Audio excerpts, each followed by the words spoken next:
ating Ama, salamat sa mga biyayang kami mga tanggap ngayon.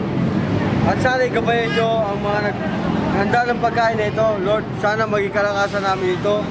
At maging kagalingan sa aming mga naramdaman. Lord, salamat. Sa lahat ng mga tumutulong sa amin, Lord. At higit sa lahat, Lord, salamat sa inyo. At sa lahat ng gumagabay sa amin, Lord, salamat. Muli, Panginoon Diyos, salamat sa bagong buhay na aming nakakamtan. Lord, salamat sa lahat ng bagay na aming natanggap sa iyo. Ito ang amo sa among dalangin.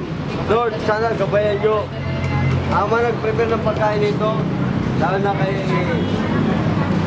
Bosurot at sa mga kanyang pamilya. Salamat, Lord, sa lahat na aming natanggap mula sa inyo. Ito ang amo sa among dalangin sa pangalan ni Jesus.